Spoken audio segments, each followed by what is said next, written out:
Good evening, everyone. Good evening. Good evening.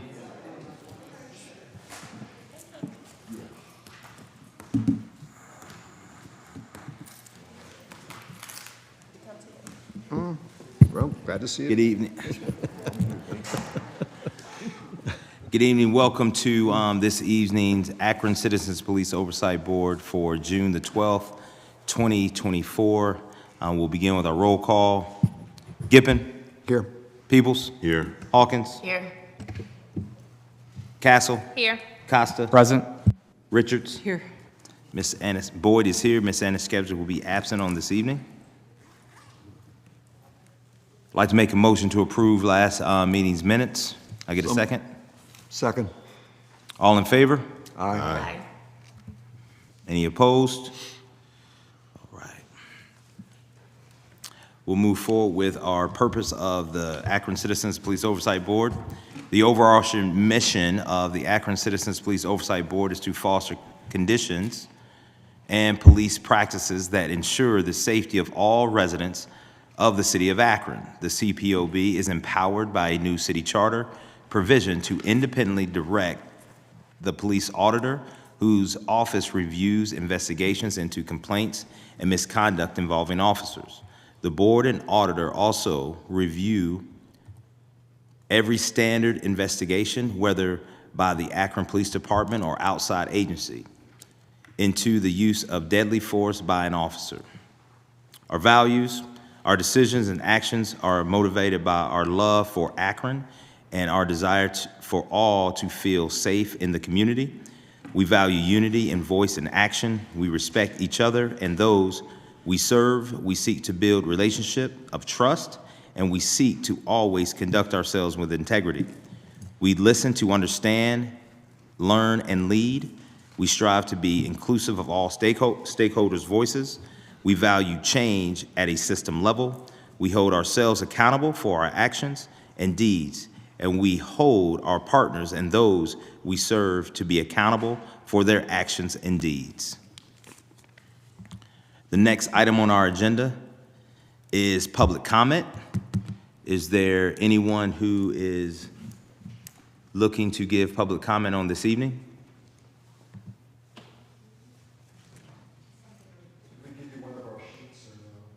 No, we didn't. We didn't, Bob. Please give us your name, please. And everyone has 3 minutes per person. Cool. I'm just going to be quick, but my name's Betta de Blasio. I just am here. I'm going to give a little shout out to the Freedom Block that is holding their Juneteenth celebration this Saturday from 4 to 8 p.m. I've got little info cards here for a few other things that are going on, but just wanted to share. So thank you. Looking forward to the meeting. Thank you. Appreciate it. Next, we will move forward with agenda item 6, which is our committee report out. We'll start first with our auditor, Mr. Anthony Fennell. Thank you and good evening, everyone. I passed out a copy of my report, but I'll go ahead and read it for the record. As of June 12th, today's date, with respect to the use of force case reviews, I reviewed one on June 11th, 2024 is when I completed the review, and it's also a report that we'll need to probably discuss later this evening. But I concur with the APD findings, but I do have some recommendations. So therefore, I did complete a report that will need to be approved. I also reviewed one case during the same time period where I concur with the APD findings without any recommendations. I did not have any new cases that I did not concur with. Still have the one from April 17th where we are awaiting a response to the recommendations which were provided to the mayor and city council on April 19th. And I currently have 5 cases pending review. We received 4 citizen complaints since our last board meeting. And total number of cases reviewed as of June 12th, we've had 2 where I concur with recommendations, 10 where I concur in full, and 1 where I did not concur and provided recommendations. Our current projects, the database and case management development, discussed this with Ms. Nanette Pitt from the mayor's office on our next steps, and provided a list of our IT needs to the mayor's office. With our OIPA process and procedures, Mr. Gippin and I met with the law department to discuss what independent legal counsel would look like and its function for the Office of Independent Police Auditor and the Citizens Police Oversight Board. That's an ongoing process, and Mr. Gippin will probably report out more specific information during governance. Thank you. The Deputy Independent Police Auditor hiring process is still moving forward. We received 9 applicants. We held the first round of virtual interviews on this past Friday, June 7th, where we had 5 candidates that we interviewed. I met with the HR committee last evening, and after reviewing the results of the interview, the writing samples and resumes, we have 2 candidates that have been selected for in-person interviews, which will be held during our regular meeting on June 26, 2024. I will send a notice out and set the schedule for that, for those candidates to appear. Our tentative timeline has been changed due to the Juneteenth holiday of June 19. So I just simply forgot that holiday fell on a Wednesday. So we will move everything back, hopefully, to the 26th with a tentative date of July 10th to bring the finalists' name to the CPOB for discussion, and hopefully your approval as well. Access and information sharing, the next meeting is yet to be scheduled. Chief Harding was unavailable due to the mass shooting incident and the investigation that ensued. So I will work with Ms. Pitt and Chief Harding to arrange a second meeting. We aren't having any issues at this moment. There are some other concerns regarding full access that we still need to try to work out, but the access that we have currently is working as it should be working. So lastly, our community activities and presentations on tomorrow afternoon. Chairman Kemp Boyd and I are going to present at the University of Akron College of Business for Global Ties. The theme for this year is dismantling racial and social injustice, and we'll be presenting from noon till 1:30 p.m. And on June 20th, I will be presenting at the Ward 3 community meeting from 6 p.m. to 8 p.m. You want to go into the report or wait till the review committee? Let's wait till the review committee. This is the committee. Did you want us to take up the report, Mr. Chairman? Is this governance, or are we still under your report? Review. Well, it's under the report will be, I guess, under the review committee, but we can go right into it if you like. Oh, yeah, go ahead. Okay. Yeah, I reviewed an incident happened back in November 2023 where force was used against an individual who was a passenger in a vehicle that was involved in a vehicle pursuit. The members of Akron Police Department investigated the use of force and deemed it objectively reasonable. After a thorough review on my part, of the video and the reports associated with it. I concur with their findings. I did have a recommendation, and the recommendation is that the Office of Independent Police Auditor, the Citizens Police Oversight Board, and APD work together to review and amend APD Directive P-2021-13, resisting arrest, use of force procedure as needed. And this incident was troubling because there was an officer that struck the passenger at least 12 times while holding a taser. And on the surface, that sounds like unreasonable and unnecessary. However, the officer, what I found in this incident was that the officer was alone. It was dark. He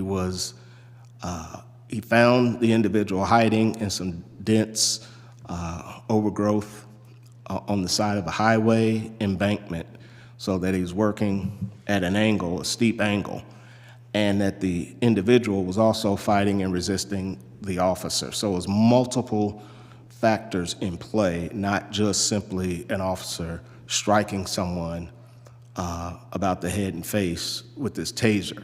There was also, upon examination of the video, when the officer transitioned the taser from his left hand to his right hand, in my opinion, he did not transition it to use the taser as an impact weapon, but more so to use his left hand to grab at and turn the person over and to move them in a position where the person would be on their stomach and handcuffed, and where he could also discharge the taser.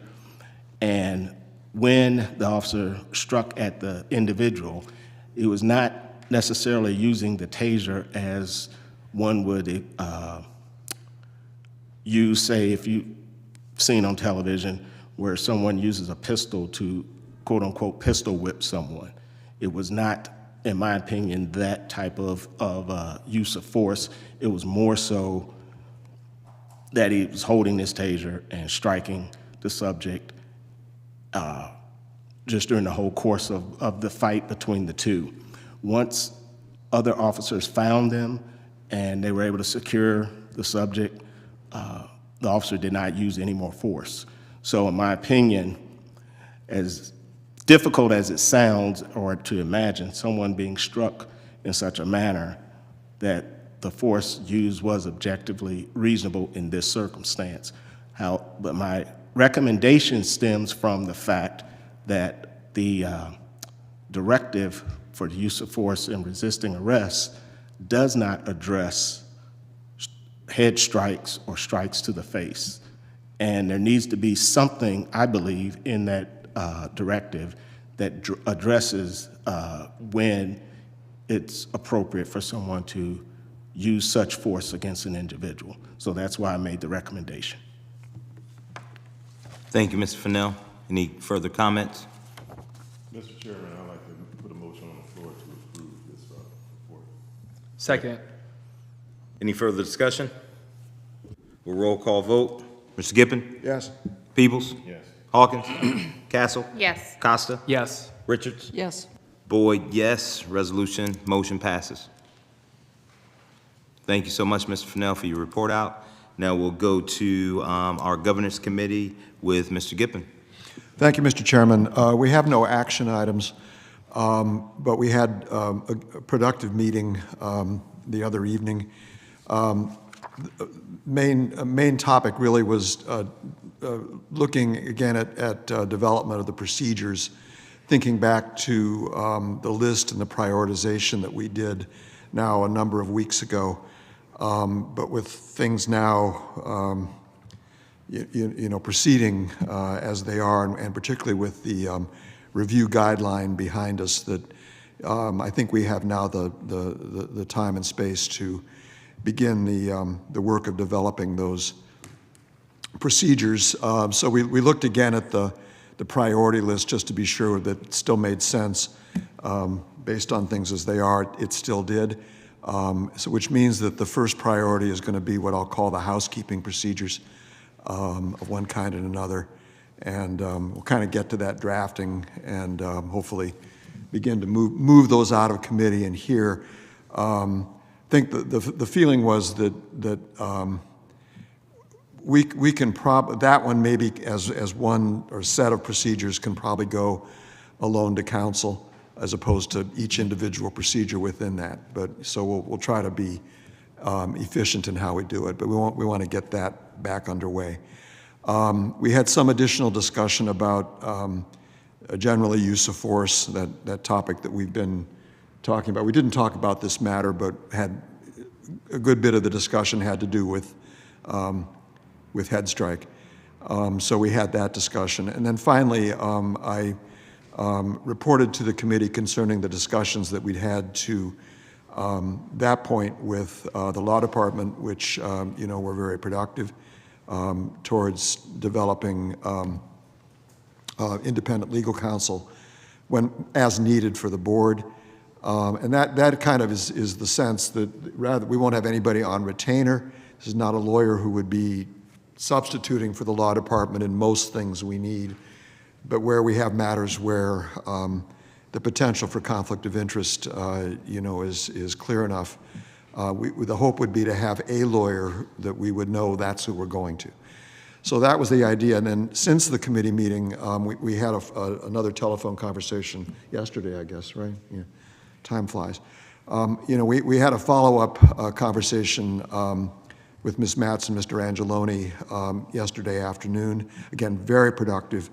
Mostly it's what I had undertaken to kind of think about, look at lists of lawyers in town who might fit this function well, came up with 6 or 8 lawyers, that I mentioned to them. Seemed to be good approach. Next step is going to be they're going to develop a draft of a request for proposal, which would more clearly set out what we're looking for and circumstances in which we would proceed that way. And we have another call scheduled 2 weeks from today, I guess, in the morning. So that's moving along quite nicely. And again, I want to thank the law department and the administration for its cooperation with that. Thank you, Mr. Gippen. Is there any further questions or comments for Mr. Gippen and the committee? Thank you for your report out, Mr. Gippen. Appreciate your work there. Ms. Richards, is it fair to say that HR has been covered in Mr. Fennell's report out? It is, thank you. Thank you. Now we're going to move on, Mr. Costa and Finance. Any updates? No updates. All right, thank you so much. Anything with, yes? Can I just to comment on that, now, since Finance, part of the discussion about independent legal counsel, I forgot to say, that there plainly are going to be financial implications that are going to have to be thought through, and maybe we need to, in that aspect of your work, Mr. Costa, we may need to bring you into those conversations, probably ultimately city finance, but that's a piece of the conversation we're having about how we would do this with independent legal counsel. Okay, I don't want to. Yeah, I'm resisting my best to not try to get into that right now on the floor because Okay. You've piqued my interest, but I've got a lot of thoughts about that. Okay. Mr. Fennell?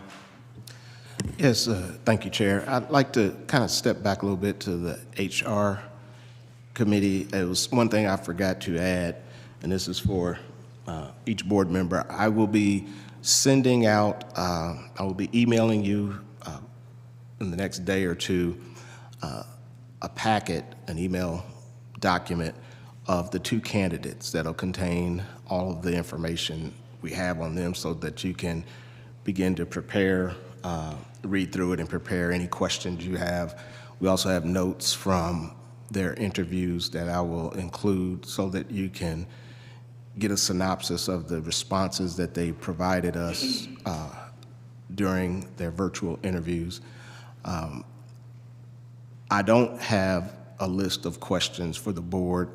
I imagine that you would want to develop your own questions I do have some questions if you would like, but I figured once you look at the materials, you may want to ask specific questions of these individuals in a more, the virtual interview was a more structured process where everyone was asked the same questions.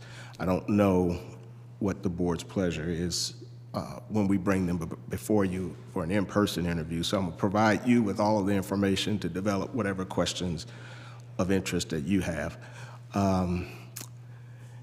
But what I would ask is that if anyone recognizes any names of these individuals, and if you have a conflict, let me know.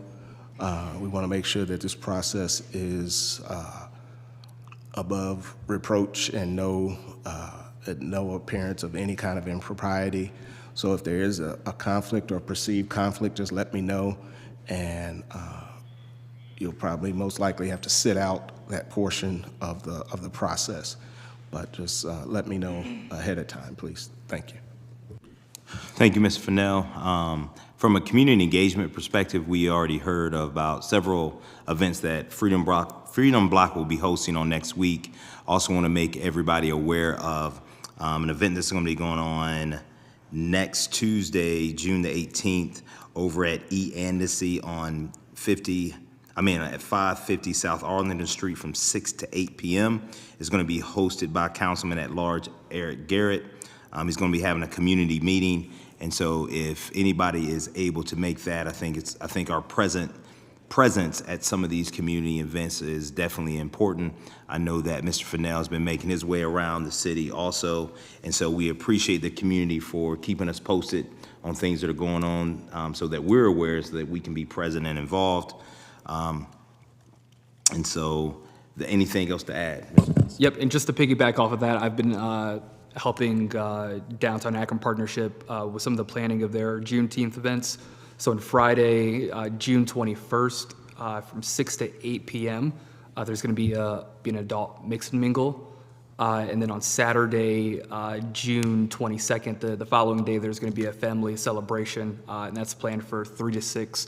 And there's a variety of different events that are kind of baked into that as well too. So, and I am planning on attending both of those events too. Thank you, Mr. Costa. Is there any further comments or discussions when it comes to community engagement?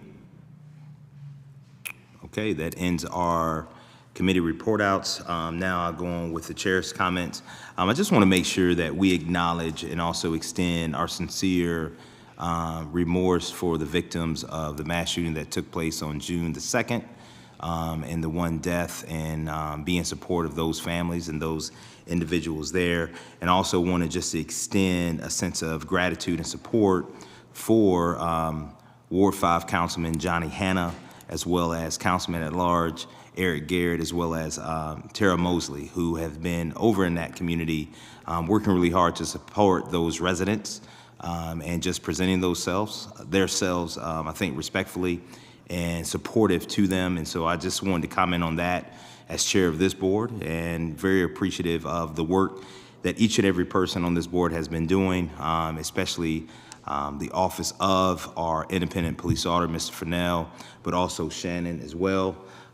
Just thank you both so much for the work that you've been doing to keep things moving and going along in the right way, but also in a way that is brings credibility and character to that office. So thank you very much. Okay. Is there anything else for the good of the order?